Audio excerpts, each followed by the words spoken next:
Our first question for tonight goes, Dear Luang Por, how can a lay practitioner attain the stage of Sotapana in this very life? Are the steps as follows?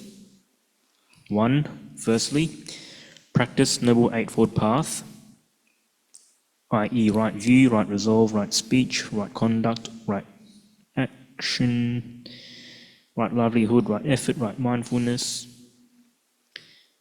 right samadhi. Secondly, associate with noble friends, Kalyana Mitta.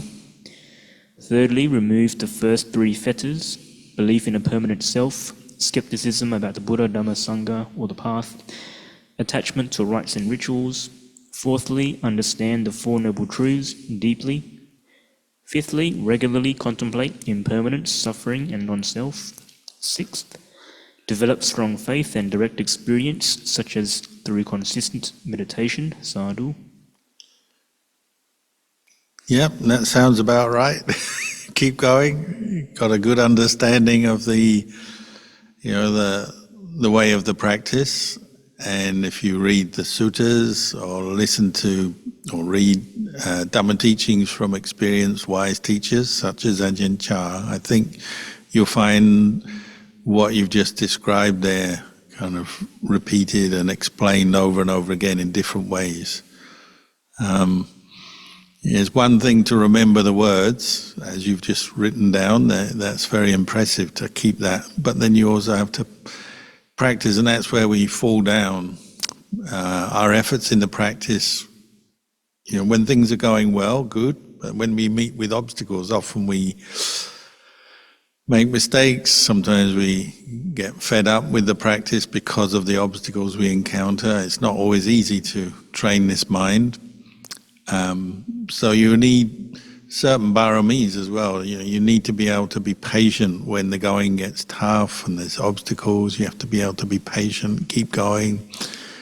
And like you say, keep associating with wise Kalyana Mitta, good Kalyana Mitta, good friends, because they can help you through those periods.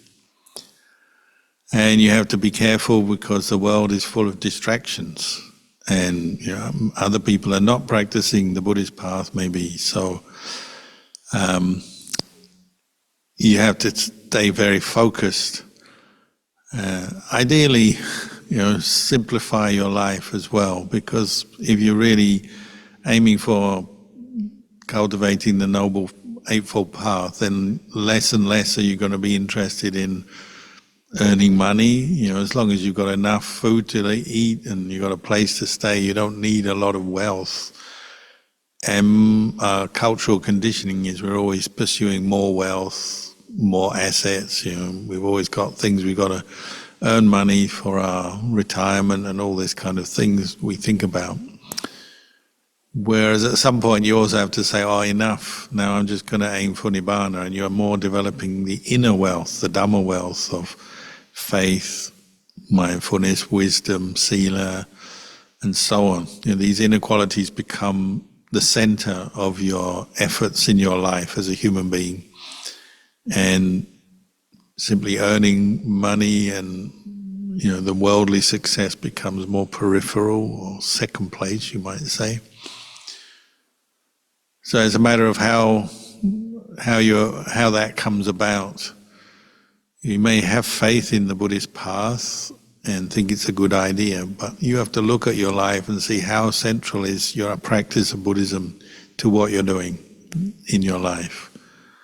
And introducing more and more the practice, like you say, of cultivating the Noble Eightfold Path in every aspect of your life. And it will bring up many challenges. Very frustrating practicing Buddhism, particularly in the lay life, because there's a lot of challenges, there's a lot of things you have to encounter, a lot of temptation, there's a lot of obstacles, there's a lot of problems or challenges with other people, even the people closest to you, they don't always support your practice, and so on. So you have to be able to keep going. So simplify your life, focus as much as you can on cultivating the Noble Eightfold Path, and particularly mindfulness. So a regular meditation practice, as Ajahn Chah used to say, learn to practice when you want to do it, but also when you don't want to do it. If you really want to cultivate the qualities of a stream enterer, you're learning to let go of that level of self that would stop you meditating, stop you keeping the precepts, stop you respecting the Buddha Dhamma Sangha, because sometimes it comes up, doesn't it? We have moments of strong greed or lust, moments of strong anger, moments of doubt, moments of stubbornness, and so on. There'll be those times when our defilements come up really strong, and that's where you're tested, whether you're really committed to the path of the stream enterer and ultimately to Nibbana, or you're willing to sacrifice that and go back to the way of the world. You'll probably find there'll be those moments where you get those little struggles, and the aim is to keep going through the struggle and come out the other side, still focused on practicing, cultivating the Noble Eightfold Path. So I wish you all the best. You have our support and encouragement in your efforts in the practice, and don't give up, just keep going. Saralumpo. Next question. Dear Ajahn, to which extent should we wait to advance in the practice before starting to help others? Should we wait until we enter the stream? Can you please talk more about how to find the balance between our own practice and skillfully helping others? Thank you.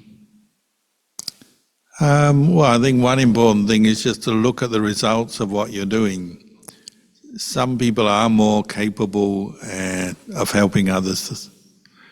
They have skills, communication skills, they have knowledge and skills that they can develop, as well as their own Dhamma practice. So you have to look at yourself, assess yourself.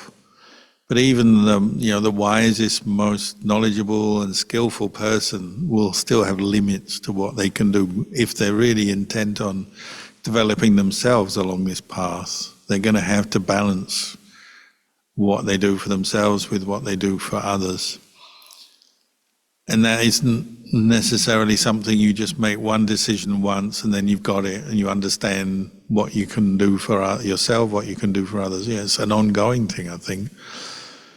Sometimes, just looking at monastics, Buddhist monastics, usually you're the first part of your monastic life, the early years, you spend very little time teaching or helping others. You may help maybe the monastic community around you quite a lot, but you don't do much teaching or going out into the world.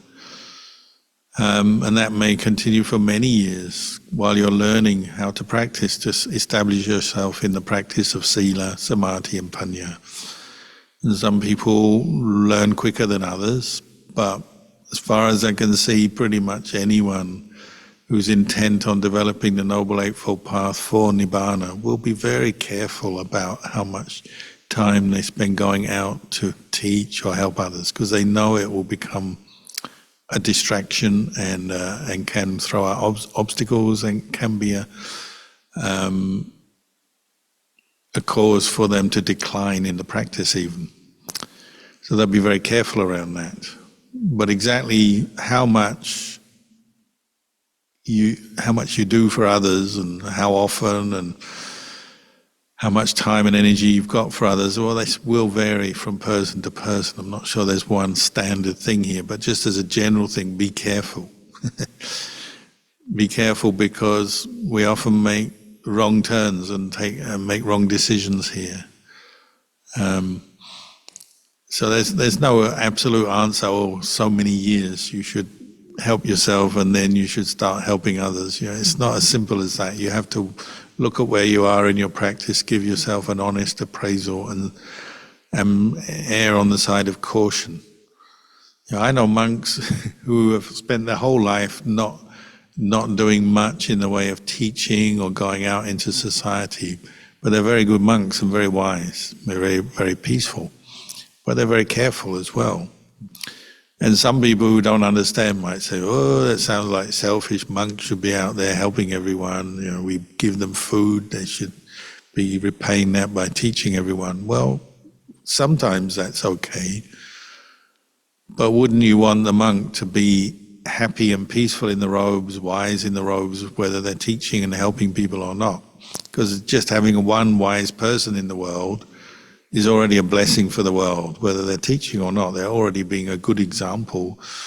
And there's so many subtle ways that we help people as well.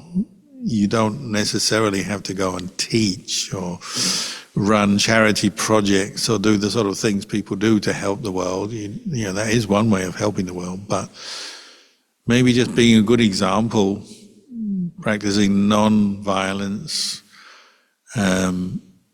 living in a kind, compassionate way, a simple way, not harming yourself, not harming others, is already a great thing. So as I said, I don't think there's any hard and fast rule here. It depends on the character of the person, but we should all err on the side of caution. So many people have got burnt out going out to help the world, whether they're monastics or lay people. Got burnt out, got lost. Their kilesas, instead of reducing, they've become increased. Some people get so lost that they just, maybe a good example is, are you still meditating or not? Do you still spend time training your mind in meditation or not? Something I personally use as a guideline in my practice. As long as I can still meditate and spend time and find enjoyment and give myself time and energy to meditate, then whatever else I do for other people should be okay. That's the bottom line for me personally. If I got no time to train myself anymore, then that's dangerous for me. That's the way I look at it. So I have to be careful. And I know one or two fellow monks who have ended up in a mess because they lost that balance. But exactly how much you do of meditation, of helping people, of how you spend your time, this is going to vary from individual to individual. And you have to look at your own life, your own practice, and try to be honest in your assessment. Sadhu Luang Por.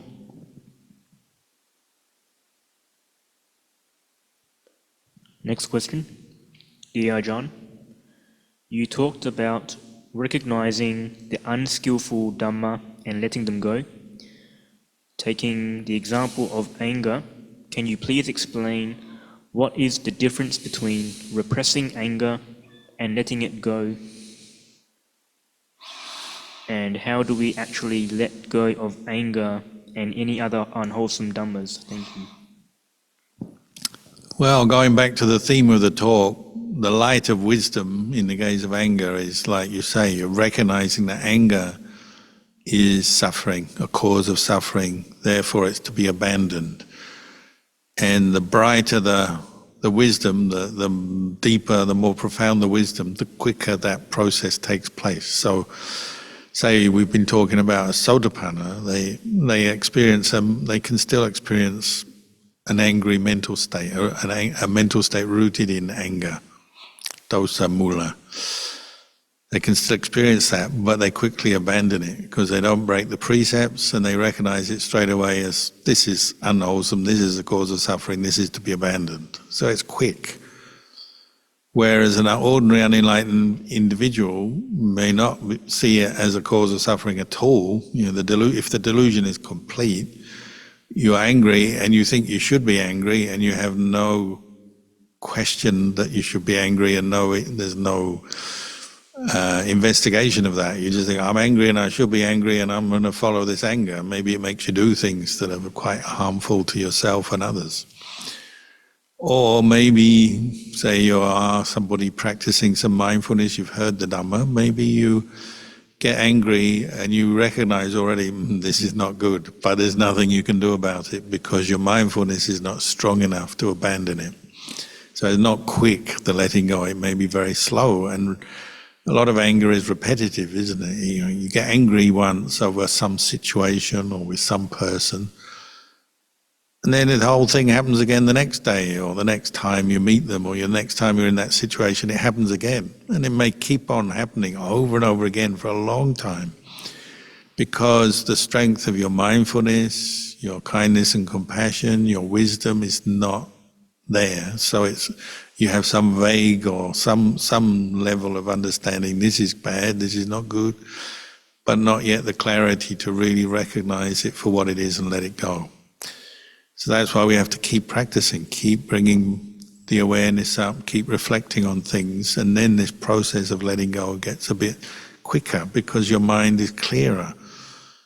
If you really have clarity, a moment of anger will be, you'll straight away know, this is not good, I'm not following this, I'm not indulging this, I'm not holding on to this, I'm not feeding it, I'll let it go straight away. But because there'll sometimes be doubt or excuses or delusion around this anger, it may linger. Like when somebody's really hurt you, you probably have the thought, they've hurt me. And then you're angry and you say, I'm angry because they hurt me. And you keep reinforcing that anger. So when we talk about, say, repressing anger, maybe the first thing is you might become aware that you're angry. You can't stop it arising, but you make a decision. I'm not going to speak or act in anger. I'm not going to do anything. I'm not going to seek revenge and try to hurt them. So that is a form of, just keeping the anger in check, even though you can't yet let it go. But it's the point with Buddhism is you don't just stop there. You keep practicing with it. You keep investigating. You keep working to establish mindfulness. And as you become more mindful, more aware, then you can learn things, can't you? You learn what causes this anger. Where is it coming from? What triggers it? How does it arise? What do I need to do to let go of it? And maybe sometimes you are successful in letting it go, and you can learn a lesson then. You say, oh, when I'm angry, I have to think of this. And you think of something that pacifies you, or you bring up a thought of kindness, compassion, or even find something, if it's directed towards another person, maybe you think about something good in that person that helps your anger to subside, or you practice forgiveness, or you work out what helps you to let go of the anger, and then you keep using that until the anger starts to come up less and less often and less intense. There's not one simple thing that will get rid of your anger, but you're learning how to manage it, how to damage limitation, how to make it so you're not acting in anger or speaking anger, and then you're working out how to let it go. And ultimately, any technique that brings you mindfulness might be enough to just be mindful. As anger arises, you go to your breath or something, and you don't follow the anger, and it subsides. But it's subsiding with awareness. So you're letting go of this anger with full awareness. You're acknowledging it, but now you're letting it go. Little by little, maybe in that situation or that particular area of your life that anger has previously been triggered, eventually it may no longer be triggered. Doesn't mean to say you're completely free from anger, but maybe in that part of your life it no longer comes up. And that would be a little victory, wouldn't it? That whole process can be quite quick, over a matter of days or weeks, or it could take years. It just depends how, the level of mindfulness, the level of clarity, the understanding, the amount of time you spent reflecting on this anger and how much problems it's caused you. It will depend. But little by little, you're becoming fully aware of anger, how it's triggered, how it arises, how it passes away, and you're learning skillful ways to let it go and let it go quickly. That might be your aim.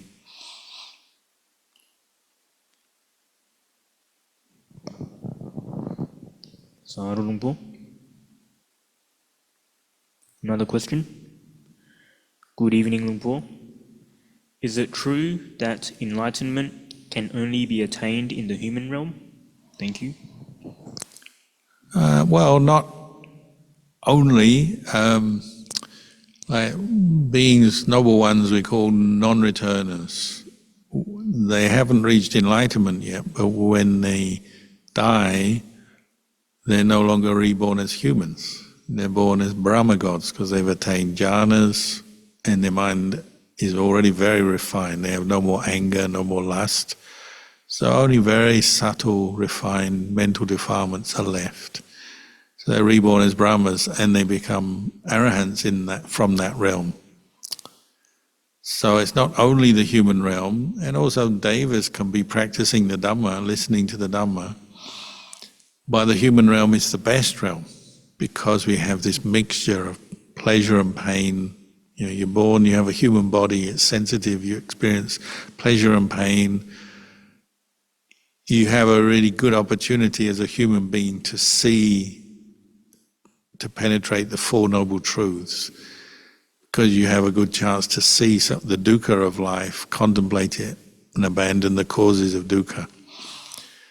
You know, in these more refined celestial realms, there's less dukkha, so perhaps there's less opportunity for wisdom to arise. You may already have developed great wisdom to be reborn in those realms, but human realm is a very good realm for contemplating the Four Noble Truths, to let go of your dukkha and your attachments. So it's considered to be the ideal realm for practicing for Nibbana.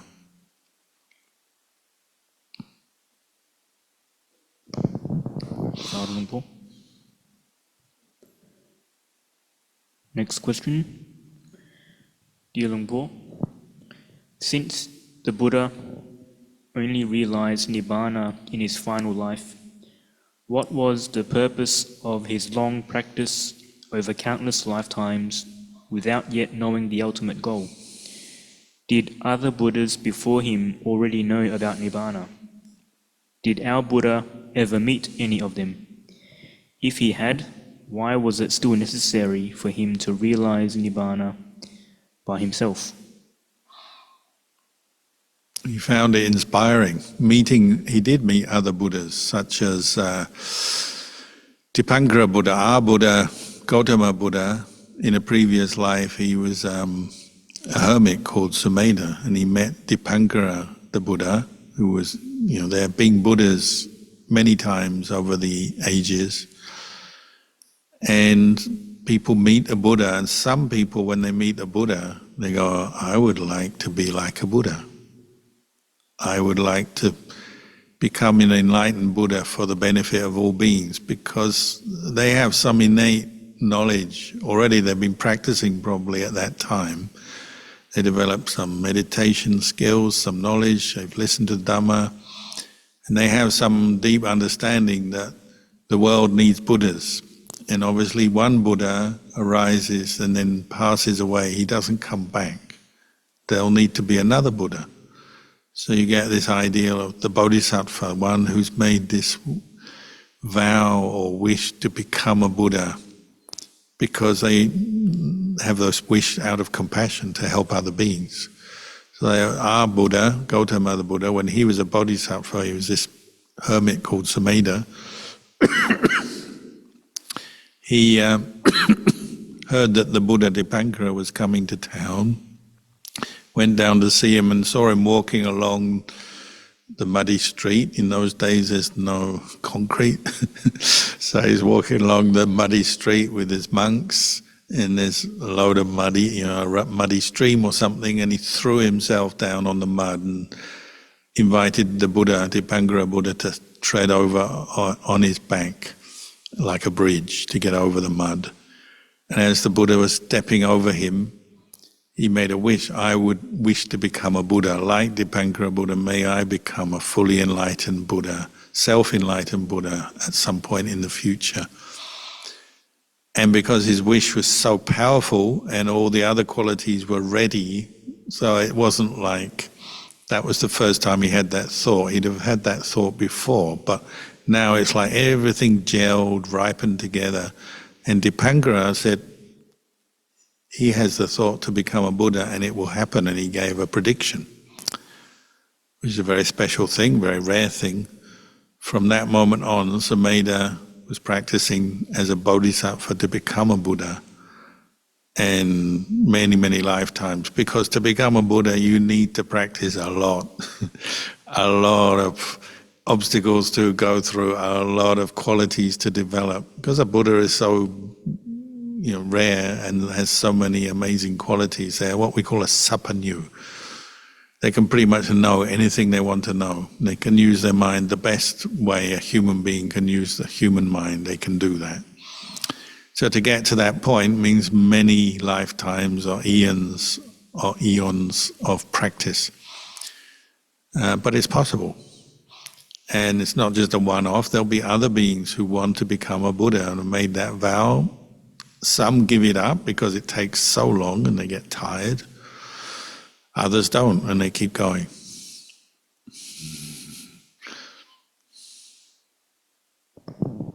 Sadhu Lumpo.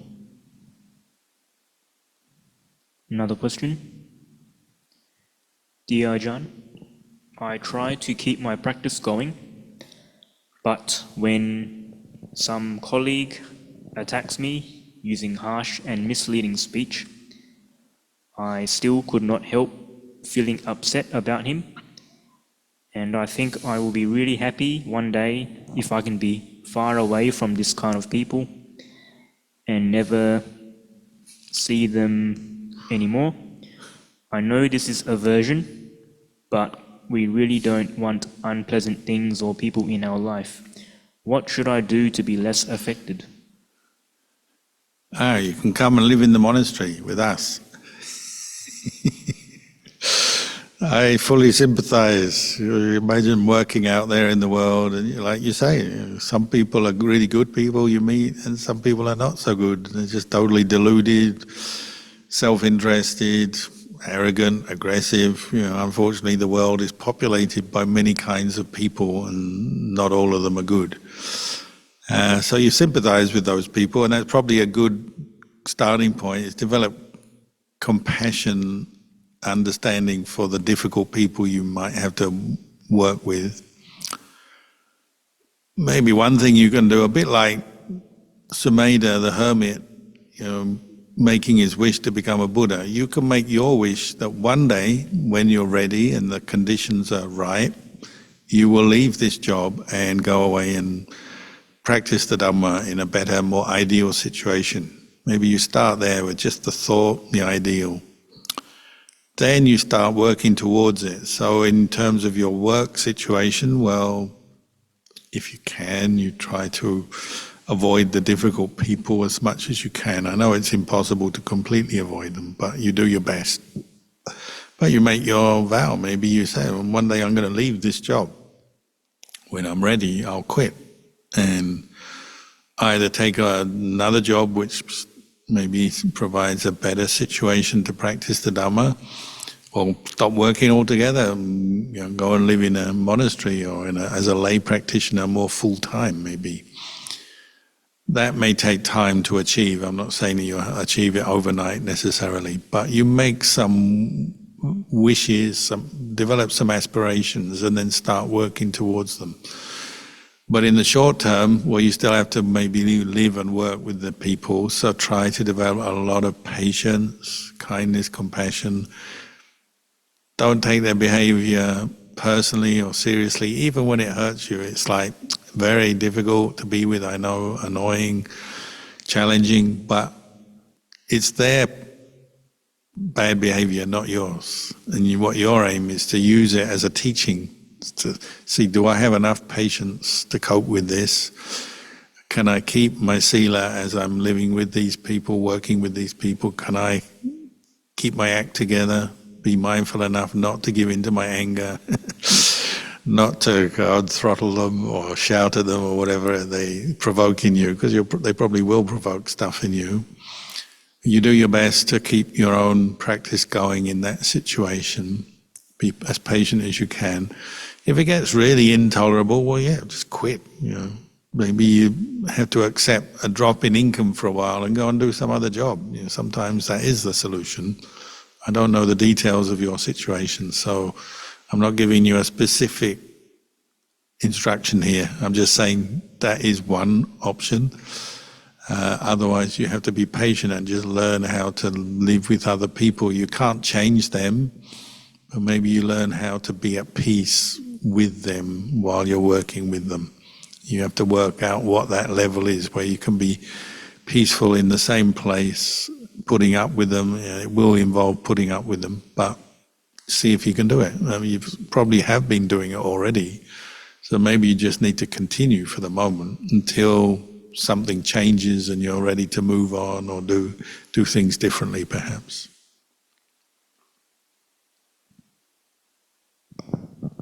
Sadhu Lumpur. Next question. Greetings, Lumpur.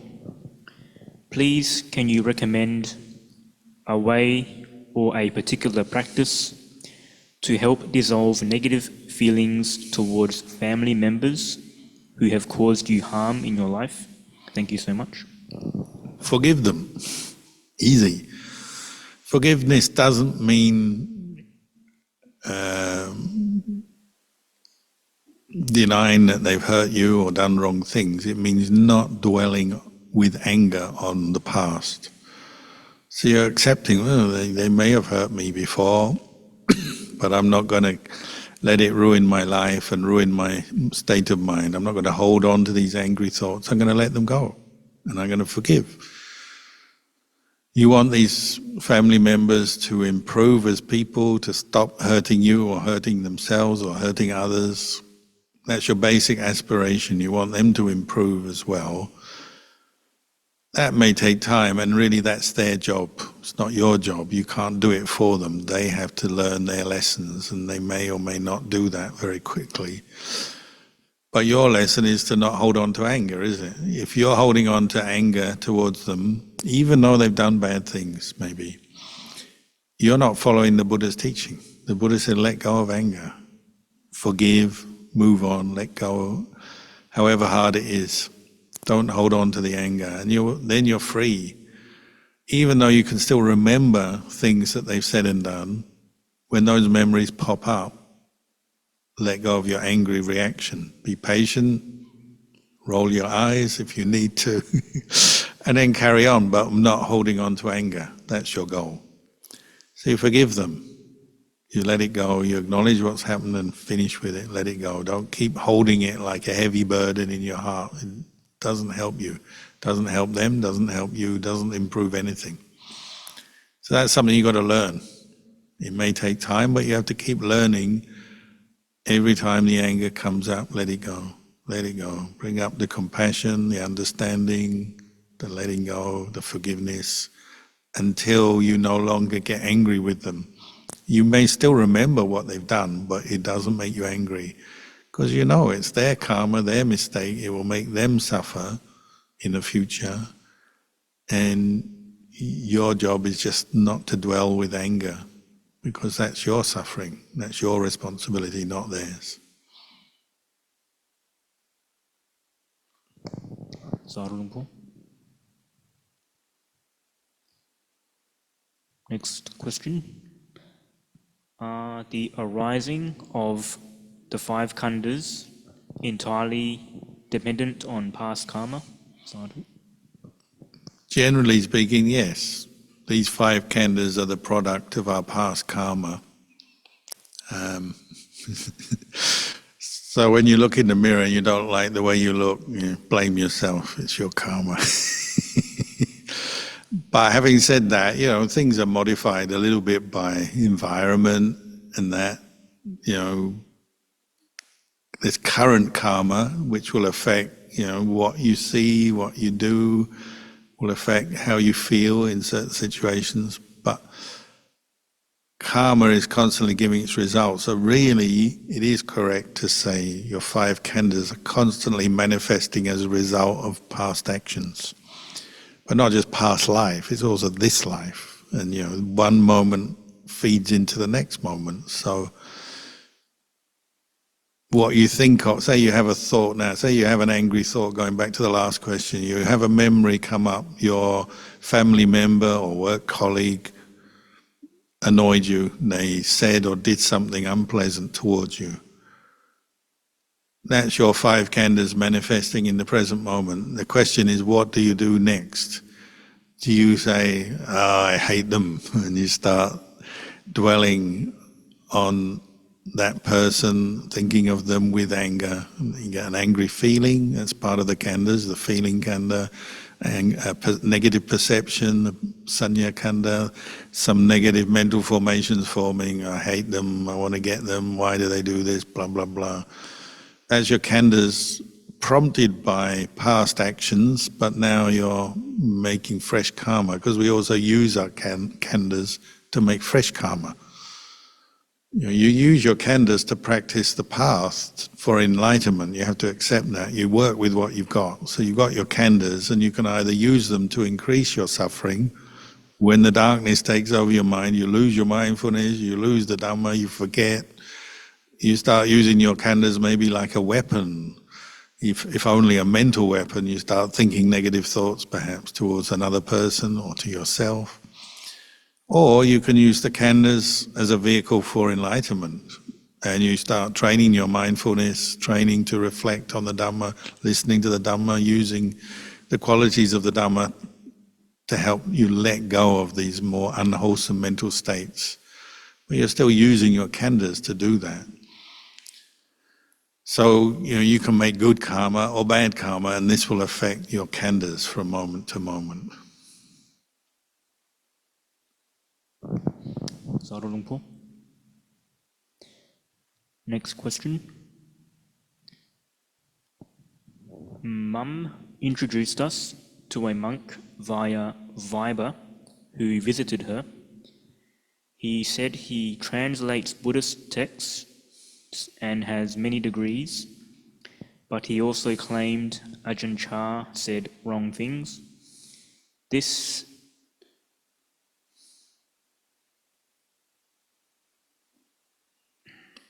made us uneasy. That made us uneasy. How would we encourage Mum to be cautious and stay away from that monk without making any mistake to the Sangha? Well, maybe talk to her about what's happened. If this monk is trying to gain her trust by disparaging other monks, especially good monks like Ajahn Chah, like you say, that's a kind of like nowadays we say a red flag, isn't it? It's like a warning. Perhaps he himself has got some delusion there and got some wrong intention. So try and talk to your mum about it. How does she feel about this monk when he disparages other monks, good monks, wise monks? To try and get her to be more aware of what's going on. Especially as we get older, sometimes our mind, we become a little bit dull or lazy to reflect on things. So if somebody tells you something, maybe you just believe it. Trying to help your mum think things through. If you're younger and your mind's more active, well, try and help her think what is right, what is wrong. Is this a good thing, the monk behaving in this way? Is this good? Is this correct?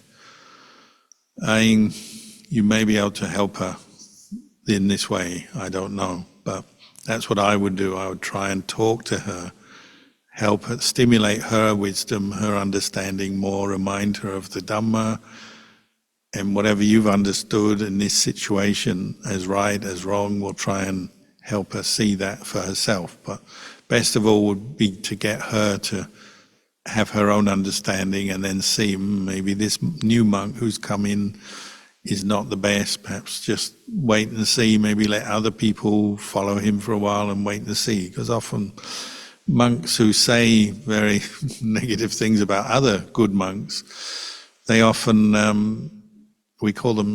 sometimes we call them shooting stars. They come up and then they go down again.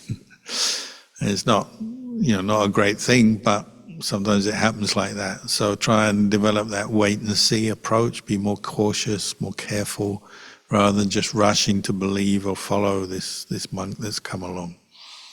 And no disrespect to him, maybe he is a good monk, I don't know, but be cautious. If things like this are happening, he's saying things like this, it's probably a sign he may not have the purest of intentions, so therefore, yes, you have to be careful and encourage your mum to be careful. Saralumpo. Are there any more questions? That's all the questions, Lumpo. Okay, nice answering your questions tonight. No live questions, never mind, leave that for next time. But we wish you all a happy Wesak. Keep up the good practice and see you again next time.